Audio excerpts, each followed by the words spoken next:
Be me, 24 executive assistant for a logistics firm nobody has ever heard of, basically a glorified Outlook calendar manager, living in a constant state of low-grade vibrational anxiety. Feels like my blood is carbonated 24/7, exist in a world that feels slightly too bright and too loud, like someone turned the contrast settings on reality up to 11 and broke the knob. I am the gray smear in the background, the NPC who sells you potions and repeats one line of dialogue about the weather. Be not me.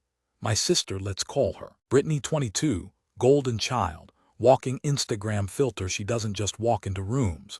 She invades them. Atmospheric pressure actually changes when she crosses a threshold. She's a marketing coordinator. But I've never seen her do actual work. She just exists, and people throw approval at her like confetti. Parents treat her like she's a fragile Ming vase that also won a Nobel Prize. Meanwhile, I'm the sturdy IKEA coaster. They forget to use the dynamic has-been, the same since puberty. I build something small and quiet. Brittany sees it, Brittany wants it, Brittany touches it, it breaks, or it becomes hers. Toys, hobbies, friends, sanity, and for the last 4 years, boyfriends. Flashback to the first one. Kyle, soft-spoken graphic designer, who liked my weird playlists, brought him home for Thanksgiving. Brittany wore a sweater that kept falling off one shoulder by accident. Spent the whole night asking him about fonts. She doesn't know what a serif is. By dessert, she was feeding him pie with her fork. Oops, did I get some on your lip? I watched from across the table, feeling like I was underwater. Sounds were muffled, vision tunneling. 2 weeks later, Kyle breaks up with me via text. 3 days after that, he's tagged in Brittany's story caption. Stole him. Just kidding, we're just friends. Lol. Spoiler, they were not just friends. Flashback to guy number 2, Marcus, gym rat, but sweet. Lasted one dinner. Brittany accidentally spilled wine on his shirt. Insisted on cleaning it in the laundry room. Door closed for 20 minutes. Came out with flushed cheeks. And Marcus wouldn't look me in the eye. I never asked what happened. Too cowardly. Just let the relationship rot and die in silence. Felt like I was watching a nature documentary, where the gazelle just accepts the lion needs to eat. Fast forward to now. Current BF is James. James is different. He's a structural engineer, brains like a Excel spreadsheet, but with a pulse. Doesn't care about aesthetics. Cares about load-bearing walls and integrity. We've been dating for 5 months. Kept him hidden like a contraband hamster. No social media posts, no family introductions. We meet at his place or dive bars 3 towns over. I live in terror of the inevitable intersection. But you can't hide forever. Mom keeps asking why I'm hoarding my life. Dad makes jokes about me being a spinster. The pressure builds up behind my eyes like a sinus headache. Finally break down on a Tuesday night, sitting on James's beige couch, staring at the popcorn ceiling, tracing the cracks with my eyes, so I don't have to look at him. Tell him everything: the pattern, the curse, the fact that my sister is a succubus who feeds on my happiness to sustain her glow. Expect him to laugh, or tell me I'm being paranoid, or give me the family is important speech. Instead, he just blinks, slow, deliberate blink, takes a sip of his lukewarm tea. So she requires validation from your partners to establish dominance over you. He says it like he's diagnosing a crack in a foundation. No pity, just data analysis. Nod my head, feeling stupid. I feel like an alien. I whisper, like everyone else has the script and I'm just improvising in a language I don't speak. James puts the mug down. It's a predictable system. He says predictable systems can be exploited. He pulls out his phone, unlocks it, opens the notes app. We are going to Sunday dinner. My stomach drops through the floor into the basement. No, I croak. Yes, he says, but we aren't going as participants. We are going as observers.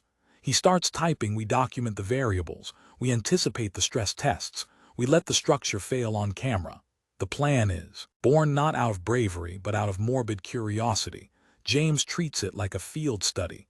I treat it like a funeral procession. The rest of the week is a blur of nausea. Can't focus at work. Schedule 3 meetings for the wrong time zone. Stare at my Outlook calendar until the grid lines start to vibrate. Every time my phone buzzes, I flinch, expecting a preemptive strike from Brittany.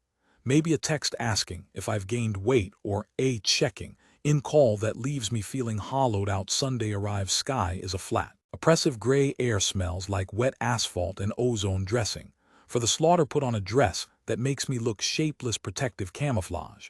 James picks me up in his Honda Civic car. Smells like pine air freshener and old receipts. He's wearing a blue button-down, looks painfully normal, too normal. He has no idea what he's walking into. He thinks he can engineer his way out of a psychological horror movie. I look at his hands on the steering wheel, steady, calm, feel a sudden surge of guilt. I am feeding him to the wolf, and I'm just going to watch. Drive to parents' house. Takes 40 minutes. 40 minutes of silence. Radio is off. Only sound is the tires humming against the highway. My heart rate is sinking with the dashed white lines passing by. Thump, thump, thump, thump. Pull into the driveway. Pristine suburban lawn, grass so green it looks fake, flower beds arranged with military precision. Brittany's convertible is already there, cherry red, parked diagonally across two spots. Because of course it is. Vanity plate says Brit B. I wanna vomit. James kills the engine, turns to me, face is unreadable. Remember the objective. He says collect evidence. Do not react. Maintain baseline. I nod, but my hands are shaking. I feel like a child again, small, ugly, and about to be eclipsed. Reach for the door handle. Metal is cold. Palm is sweaty. Ready? He asks. No. I say open the door anyway. Step out into the humidity. Walking towards the front door feels like walking into a mouth. Hear laughter from inside. High, tinkling, performative laughter. It's her. The show has already started, and we're late for our cue. Stand on the porch, stare at the brass door.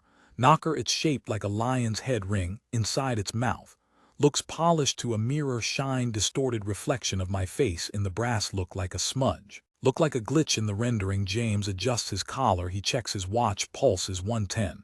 He murmurs, try to regulate breathing. 4 seconds in, 4 seconds out.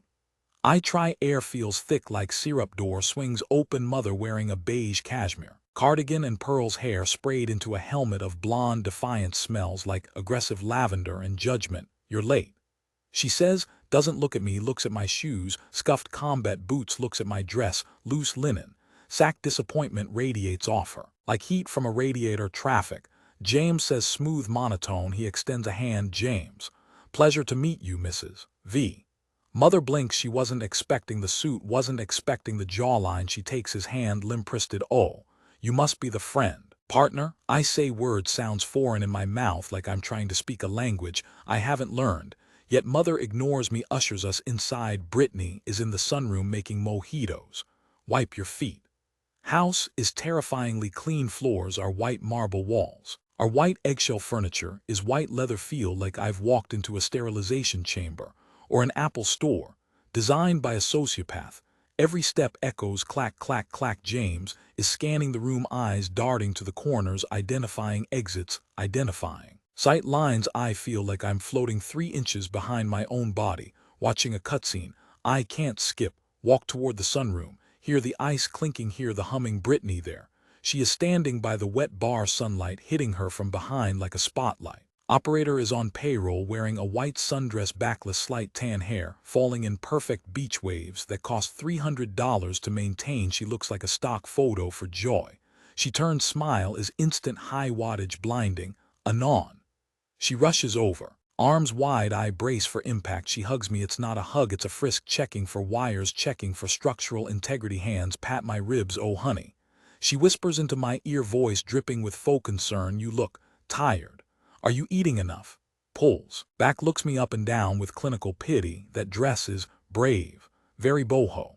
Then she sees James' predator lock on, engaged pupils dilate, posture shifts, spine arches, slightly chest out, chin down. The transformation takes 0.5 seconds. And who is this? Voice drops an octave, becomes breathless. Marilyn Monroe via suburban nightmare. She extends a hand, palm up, fingers trailing. I'm Brittany, the sister who actually tries. Giggles, looks at me to make sure the insult landed. It did, stings like a paper cut. James doesn't take the bait, doesn't smile, doesn't falter. He looks at her hand like it's a specimen in a jar, takes it firmly, shakes once, releases. James, data analyst. Brittany's smile falters for a microsecond. She's used to men melting, used to the stutter, used to the sweaty palms. James is a wall data analyst. She laughs, touches her necklace, draws attention to the collarbone. Sounds boring. I bet you're secretly a spy. Just spreadsheets. James says, turns to me. Your sister has excellent lighting in here. Creates a halo effect. Brittany preens, thinks it's a compliment. I know it's an observation of variables. James is calibrating the lens. We move to the living area. Dad is there sitting in the recliner iPad on his lap, golf on the TV volume low. He looks up, eyes glazed. Hey, kiddo. Doesn't specify which kiddo's safer that way. Brittany sits on the arm of his chair, drapes herself over him like a decorative throw blanket. Daddy, look what I made. Hands him a mojito. Anon brought a boy. She says boy like it's a slur. Dad grunts, nods. At James, don't break anything. Returns to iPad. I sit on the far end of the sofa, knees together, hands in lap. James sits next to me, not too close, not too far, precise distance of a united front. Brittany perches on the coffee table, blocking the TV, blocking the view center of the universe. So, she says, sipping her drink through a straw, eyes over the rim, laser focused on James. How long have you two been hanging out? 3 months. I say 4. James corrects, we met in March. Brittany laughs again, sound of breaking glass. Wow. Usually Anon's boyfriends don't last past the first credit card bill. Looks at James. She has a history of picking projects. I hope you're employed. My face burns. Shame is a physical heat rising up my neck, want to dissolve into the white leather. James is calm, takes a sip of his water, places the glass on a coaster with a distinct asterisk. Click asterisk. I manage risk assessment for a logistics firm. He says stability is a requirement of the job and the relationship. Brittany blinks, glitch in the matrix. She's not used to resistance. She shifts tactics, leans forward, dress slips, calculated exposure, risk assessment. Sounds intense. Voice goes soft, intimate, creating a bubble that excludes everyone else. I love danger. Anon is so safe. Don't you get bored? I look at the carpet, count the fibers, 1 2 3 4, feel the dissociation kicking in. I am not here. I am a ghost, haunting my parents' house, watching my sister try to eat my boyfriend, waiting for him to crack, waiting for him to realize she's the better option because everyone always does. She's brighter, louder, smoother. I am just the background noise, the static between stations. James clears his throat. Boredom is a sign of low intellectual engagement. He says, flat, pedantic. Anon and I share an interest in structural engineering and brutalist architecture. Our conversations are quite dense. We talk about cats and video games, but he's building a wall made of boring words. Brittany looks confused, brows furrow. Brutalist what? Concrete, James says. Raw concrete. Very austere. He pulls out his phone, sets it on the table, face down, camera lens pointing toward her. I see his finger tap the side twice, recording. Started. My heart hammers against my ribs. Thump, thump, thump. He's actually doing it. He's capturing. The specimen. Mother walks in with a tray, shrimp cocktail, ice bed, melting smell of cocktail sauce, horseradish and vinegar, appetizers. She announces, Brittany, help me with the napkins. Brittany sighs, theatrical sigh, rolls her eyes at James, a conspiratorial look. Can you believe this woman? Trying to build an alliance against the mother, classic triangulation. James nods politely, doesn't commit. Brittany stands up, brushes past his knees, too close, hand lingers on his shoulder for 3 seconds. Don't go anywhere. Bond. I want to hear more about concrete. Wink. She walks to the kitchen, hips swaying like a pendulum, hypnotic, designed to mesmerize. Room is silent again.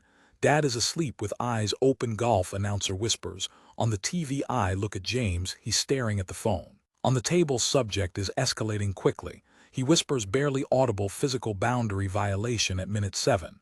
Can we leave? I hiss no. He says, looks at me, eyes are cold but steady. We need the baseline. We need to see what happens when she realizes the charm isn't working. She'll get mean. I say she'll get destructive. Good. James says that's the data point we need. He reaches into his pocket, pulls out a single mint, pops it in his mouth, crunches it loud, ready for round 2. Brittany returns holding a bottle of red wine, expensive label. Mom can't work the corkscrew. She says, helpless damsel act, walks straight to James, ignores me completely, shoves the bottle and the opener into his hands. You have big hands. Help a girl out. She leans over him, breasts pressing against his arm. Perfume smells like vanilla and desperation, industrial strength, florals, masking the scent of cheap ambition. I am watching from the couch, feeling like I'm watching a nature documentary. On mute, the lioness stalking the gazelle, but the gazelle is made of titanium and doesn't know it's supposed to run. James holds the bottle steady, doesn't lean back, doesn't lean in. He is a statue, a monument to indifference. He twists the corkscrew metal, biting into synthetic cork. Squeak, squeak. The sound is deafening in the quiet room. Brittany is hovering, chin almost on his shoulder, careful. She purrs, voice dropping an octave. Don't spill it. It's a 14 vintage. Daddy got it for my promotion. She didn't get a promotion, she got transferred to a different department because she slept with the regional manager. I know this, she knows I know this, but the lie sits there shiny and unbroken. Pop, James, extracts the cork, clean extraction. No crumbs, he places the bottle on the counter, slides away from her contact zone. Vintage implies a specific year of high-quality yield due to weather conditions. He says, voice absolutely monotone. 2014 was a drought year in Napa. Tannin structures are often compromised.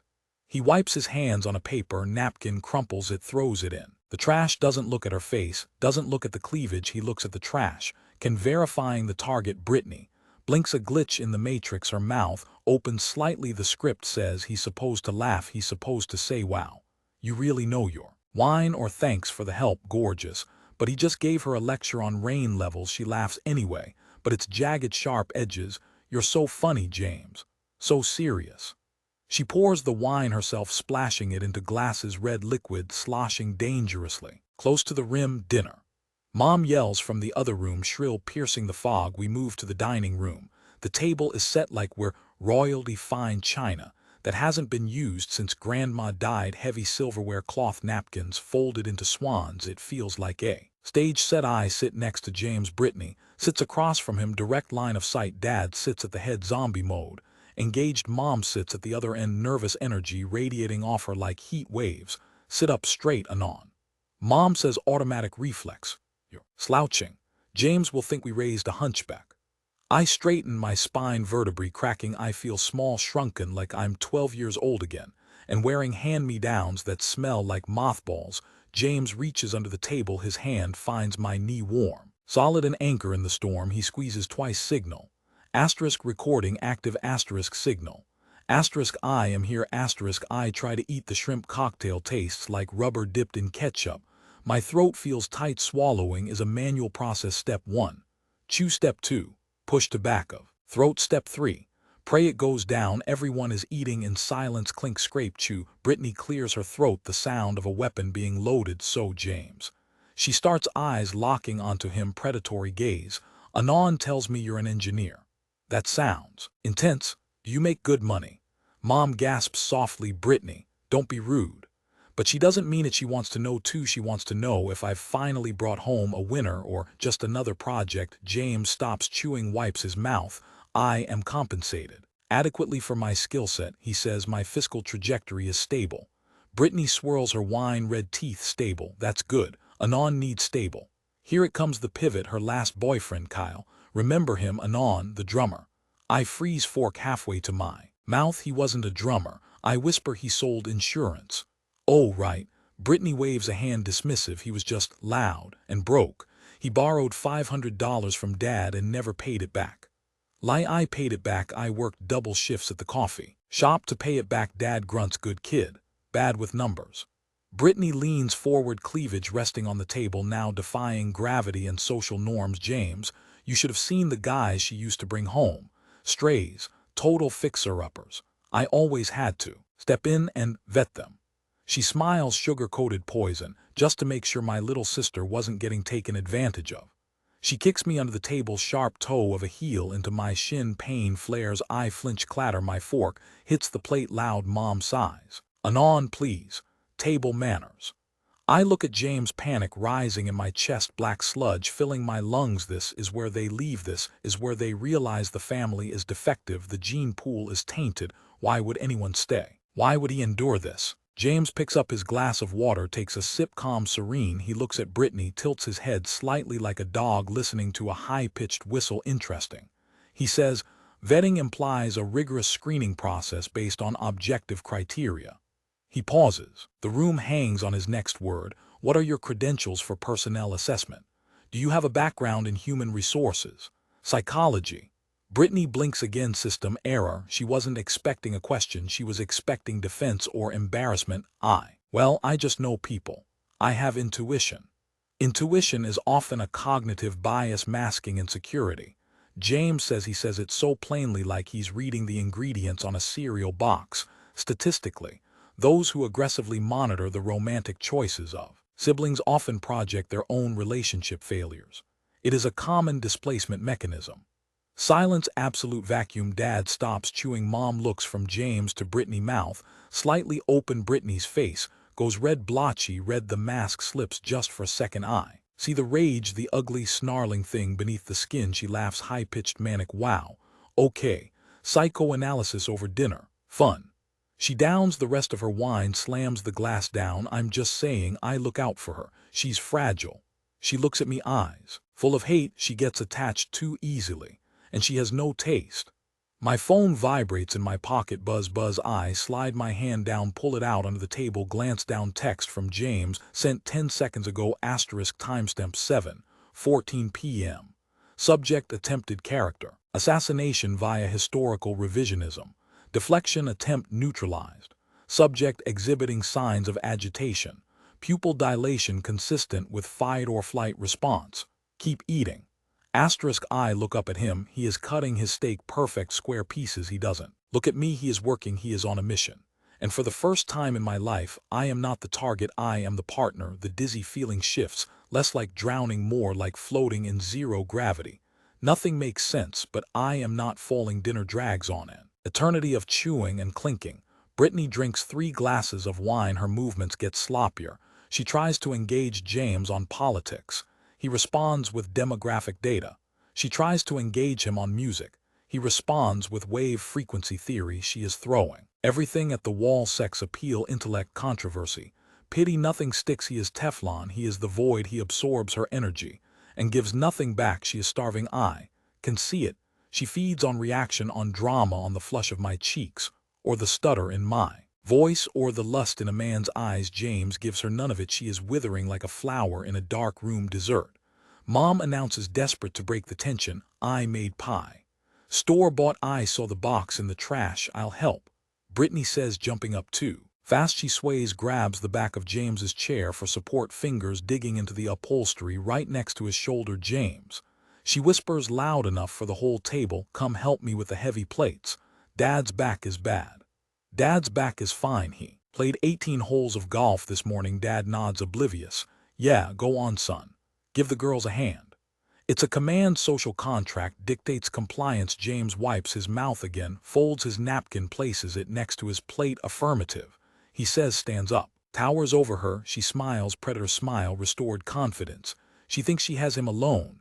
Now she thinks the audience was the problem. She thinks she can crack him in the kitchen, where the noise of the dishwasher will hide the words. I start to stand up. I'll help too. James puts a hand on my shoulder, pushes me down gently. Sit. He says softly, finish your protein. You look anemic.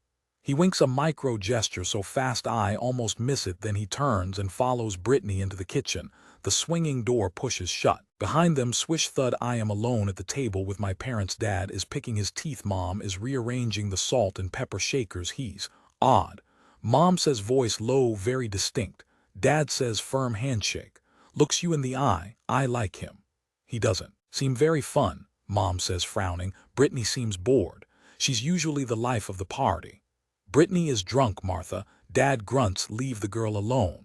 I strain my ears, trying to hear through the wall. The kitchen is adjacent. I hear the clatter of plates. Water running, then Brittany's voice, muffled but rising in pitch. Just trying to get to know you. So stiff. She's not right for you. My stomach churns, acid and fear. I imagine her cornering him, pressing him against the counter, using the body that has destroyed 3 of my relationships, the body that everyone says is perfect, the golden standard. I look at my phone. No texts. He's in the field. Radio silence. I feel the dissociation creeping back in the room. Feels tilted. The floral wallpaper is breathing, expanding and contracting. I hear, is this happening? Maybe I'm in a coma. Maybe I crashed my car on the way here. And this is my brain firing off final synapses before the lights go out. James is too perfect. Brittany is too villainous. It feels like bad fiction. But then I smell Dad's cigar smoke on his jacket and hear Mom humming a hymn, and it grounds me in the misery. It's real. It's painfully real. Crash, sound of glass breaking in the kitchen. Loud, shattering silence follows. Immediate, heavy. Mom jumps. Oh Lord. The pie plate. She rushes toward the kitchen. I follow. Legs, numb, pins and needles push through the swinging door. Scene James is standing by the sink, arms crossed, completely dry, completely calm. Brittany is standing 3 feet away. Red wine spilled all over the front of her white dress. It looks like a gunshot wound. Shattered wine glass on the floor, shards glittering in the fluorescent light. She is breathing hard, chest heaving, face twisted in shock. And something else, humiliation. She points a shaking finger at James. He pushed me. She shrieks. The lie comes out. Automatic, reflexive. I was just reaching for the sponge, and he shoved me. Mom gasps, hands to her mouth. James. I freeze. Old habits die hard. The fear spikes. They always believe her. She's the golden child. She's the victim. Why would she lie? James doesn't move, doesn't defend himself, doesn't look at Mom. He looks at Brittany, cold, analytical. He reaches into his pocket, slowly pulls out the phone, screen glowing. Audio recording has been active since 1902. He states, voice cutting through the hysteria. Accelerometer data will also confirm I have remained stationary for the last 4 minutes. He taps the screen, swipes, holds it up. Would you like to replay the last 30 seconds? Specifically the part where you attempted to grab my belt buckle and lost your balance when I sidestepped. Brittany goes pale, paler than the dress. The red stain looks violent against her skin. Her mouth opens and closes, fish out of water. She looks at Mom, then at Dad, who has lumbered into the doorway, then at me. She sees me watching. She sees me not helping. She sees the phone in James's hand, the black mirror capturing her soul. You creep. She screams, voice cracking, not seductive anymore, just shrill and ugly. You're recording me. In my own house. That's illegal. Mom, do something. She stomps her foot, childish, regressive, a 30-year-old toddler having a meltdown. Because the toy won't do what she wants. James looks at me over her head, over the mess. His eyes are soft for a fraction of a second. Then back to steel. Data collection is legal in a one-party consent state. He says, shall we play the audio? I believe the phrase used was "Anon is a frigid bitch. Let me show you what a real woman feels like." Room goes dead silent. Mom looks at Brittany, horror dawning, slow and painful. Dad makes a noise in his throat like a grumble of thunder. Brittany is shaking. She realizes the trap. She realizes she walked into the cage and locked the door herself. She looks at the wine on her dress. Tears start to form, real tears. Fake tears. Doesn't matter, the weapon is jammed. I feel sick. She chokes out, pushes past Mom, pushes past Dad, runs out of the kitchen. We hear her footsteps thumping up the stairs, slam of a bedroom door. House shakes. James looks at the shattered glass on the floor, looks at the puddle of red wine, looks at Mom. I apologize for the mess, Martha. He says, polite, civil. However, physics dictates that an object in motion stays in motion unless acted upon by an unbalanced force. Brittany was very unbalanced. He steps over the glass, walks to me, takes my hand. His palm is dry, my palm is sweating, heart rate elevated. He whispers to me, we have sufficient data for phase 1. Extraction recommended. I look at my parents, confused, broken, standing in the wreckage of their perfect family dinner. I feel like I'm waking up. The air is clearer, sharper. Yeah. I say, voice shaky but mine. Let's go. I don't say goodbye. We just walk out. Front door opens. Night air rushes in, cold, clean, real. Be me, 27, sitting in the passenger seat of a 2014 Volvo. The sensation of movement is smooth, but my inner ear feels like it's tumbling inside. A dryer, streetlight strobing past the window. Orange, black, orange, black, hypnotic, disassociating, so hard I can't feel my toes. James is driving, hands at 10 and 2, posture rigid. He hasn't said a word since we left the driveway. The silence isn't angry, it's sterile, like the airlock has sealed. And we are drifting into deep space. Look down at my hands, clenched in my lap, knuckles. White skin looks translucent under the dashboard lights. Feels like I'm wearing a VR headset, like if I take it off I'll be back in that kitchen. Smell of roast beef, an expensive perfume. Brittany screaming, wine dripping off the granite counter, but I'm not there. I'm here. Smell of old upholstery and James's citrus car air freshener. Brain can't reconcile. The data system error file. Corrupted phone buzzes against my thigh, violent vibration, jump like I've been tased. Heart hammers against ribs, thud, thud, thud, Pavlovian. Response, the fear is automatic, pre-installed software. Since childhood. James glances over, eyes briefly leave the road, then snap back. Cortisol spike detected. He says, voice flat, monotone, notification frequency suggests a coordinated assault. The flying monkeys have been deployed. I look at the screen, brightness stings my eyes. 7 missed calls from Mom. 12 text preview shows a wall of emojis and caps lock. How could you? You ruined everything. She is inconsolable. Come back and fix this, fix this. Always my job, janitor of the emotional wasteland, mop up the blood so the golden child doesn't slip. Don't answer. James says, doesn't look at me, just signals a lane change. Click, click, click. The blinker is deafening in the quiet car. But Mom said, Martha is currently rewriting the narrative to fit her worldview. He interrupts. In approximately 10 minutes, she will convince herself that I attacked Brittany. In 20 minutes, she will believe you orchestrated it. By tomorrow morning, the video evidence will be dismissed as a deepfake or a misunderstanding. He's right, I know he's right, but the guilt is a physical weight, heavy lead blanket on my chest, hard to breathe. It feels wrong. I whisper, voice sounds scratchy, foreign. We just left them. We executed a strategic withdrawal from a hostile environment. James corrects, you don't negotiate with terrorists, anon. Especially not ones wearing designer dresses. We pull into a gas station, fluorescent lights of the canopy turn, everything gruesome and pale. James puts the car in park, fuel check. Hydration required. Stay here. He unbuckles, gets out, slam of the door, shakes the frame. I'm alone in the box, watching him through the windshield. He walks toward the convenience store, stiff gait, adjusting his glasses. He looks so normal, guy buying snacks on a Tuesday night. Everyone else at the pumps looks normal too. Girl in pajama pants, pumping gas into a Civic. Guy in a work truck smoking a cigarette. They have no idea I feel like I'm covered in invisible slime, like I just crawled out of a sewer and nobody can smell it but me. How does the world keep spinning? My universe just imploded. Kitchen table overturned, sister exposed, parents broken. And this guy is just buying Marlboros like nothing happened. Phone buzzes again. Can't help it. Look, text from Brittany. No apology, never an apology. I hope happy, you jealous bitch. James is a creep. He came onto me. I was just playing along to show you who he really is. Dad is having chest pains. If he has a heart attack, it's on you. Blood runs cold, stomach drops through the floor, the medical guilt card, the nuclear option, hands shaking so bad. I almost dropped the phone, panic rising, bile in my throat. I need to call, I need to apologize, I need to drive back and grovel. Until everyone feels better. That's the script, that's the role. Scapegoat absorbs the pain. So the unit survives. Passenger door opens. James slides in, gust of cold air. He hands me a bottle of smart water and a bag of gummy bears, electrolytes and glucose. He states, sees my face, sees the phone in my hand, takes it from me, gentle but firm, reads the screen. Expression doesn't change, not even a flicker. Classic, he mutters. Manipulation tactic 4B. Fabrication of medical emergency to induce compliance. What if it's real? I choke out, what if I killed him? James sighs long and weary, cleans his glasses with his shirt tail. Anon, your father is a 60-year-old man with high cholesterol who just ate a pound of brisket and watched his favorite daughter have a psychotic break.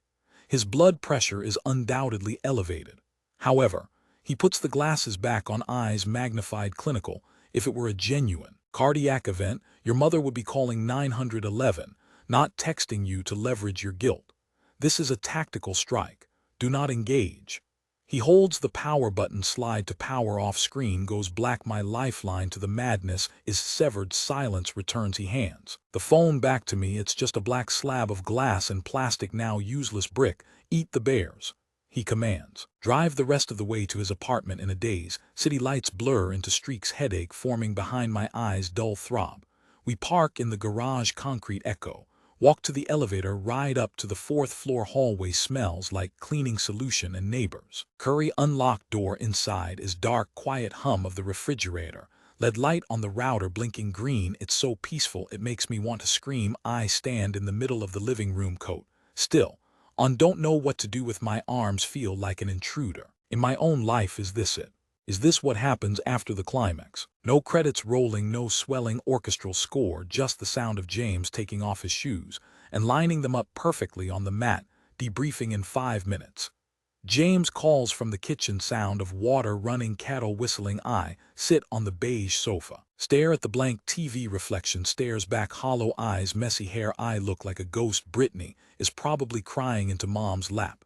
Right now, Mom is probably stroking her hair, telling her it's okay, telling her I'm the problem. The story is being rewritten in real time, cementing into family lore. The night Anon went crazy and brought that awful man to dinner. Truth doesn't matter, evidence Doesn't matter, the cult protects the leader always. James walks in with 2 mugs tea chamomile, places one on the coaster, sits in the armchair opposite me, pulls out his laptop. I am backing up the audio and video files to 3 separate cloud servers. He announces, typing furiously. Blue light from the screen illuminates his face. He looks like a hacker in a bad 90s movie. Why? I ask, feeling numb. It's over. We left. It's not over, he says without looking up. Narcissistic injury results in rage. Rage results in retaliation. We need insurance. He turns the laptop around, presses play. Video window opens. There she is, Brittany, pixels and light captured in 1080p, watching it without the fear is weird, disorienting. She doesn't look powerful, she looks frantic, eyes darting around, posture hunched. The way she grabs at his belt isn't seductive, it's predatory, but clumsy, like a child grabbing a toy they think they deserve. Look at the micro expressions. James points at the screen with a pen. Fear, calculation, panic, entitlement. There is no affection here, only resource acquisition. I watch myself in the corner of the frame, frozen, useless, just standing there while she violates my boundaries. Makes me sick. Shame washes over me, hot and prickling. I look weak. I mutter, you look conditioned. James corrects, closes the laptop. Snap, you were trained to be prey. Today you broke the conditioning. The disorientation you feel is not weakness. He leans forward, elbows on knees. It's the bends, surfacing too fast from deep pressure.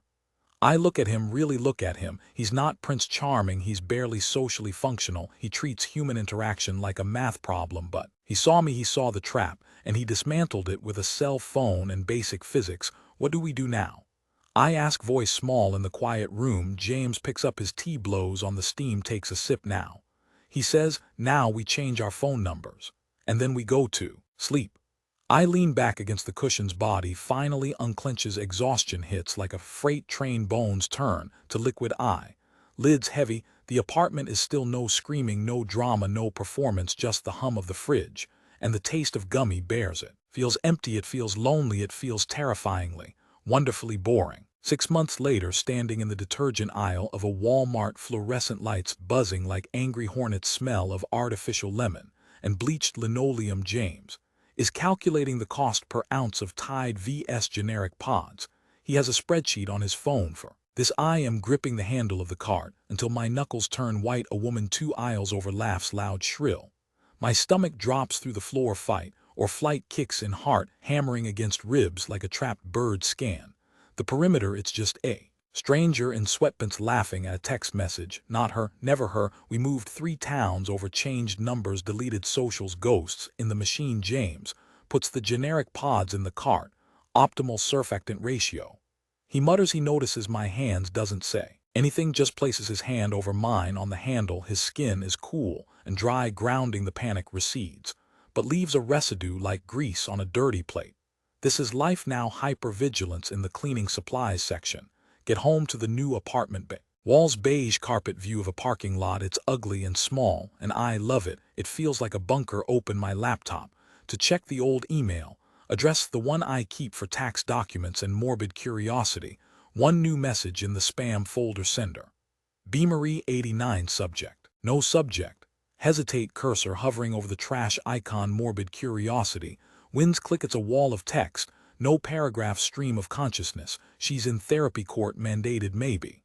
Or just desperate. She talks about mom, says mom is unbearable now that she doesn't have me to scapegoat, says the family feels heavy. Then the admission buried in the middle of page 2. I always hated that you could be happy without trying. I had to try so hard. I had to be perfect. You just existed and it was enough for people. Read that line 3 times. The screen blurs. It wasn't about the men, it wasn't about James, it was about existing. She was starving, and I was the meal. She sounds small, stripped of the glamour, and the audience just a sad, mean girl typing into the void, hoping for a reaction. James walks in with a bowl of pasta, red sauce, steam rising. He sees the screen. Don't reply. He says, flat tone, statement of fact, I won't. I say, and I mean it, I don't feel vindicated, I don't feel triumphant, I just feel tired, a deep, bone-weary exhaustion. That sleep can't touch. The villain wasn't a monster, she was just a hollow shell painted gold. And now the paint is chipping. It's pathetic. Close the laptop, the screen goes black. Reflection Stares back eye look older eyes less bright but steady James. Sits on the couch turns on a documentary about suspension bridges. Structural integrity is often compromised by unseen microfractures. The narrator says James nods in agreement, eats a forkful of pasta. I sit next to him, lean my head on his shoulder. He smells like laundry detergent and old books. We don't talk, we don't discuss feelings, we just watch bridges not falling down outside the window. A car alarm goes off. I don't flinch, take a breath, the air is stale and recycled. It's the best thing I've ever tasted.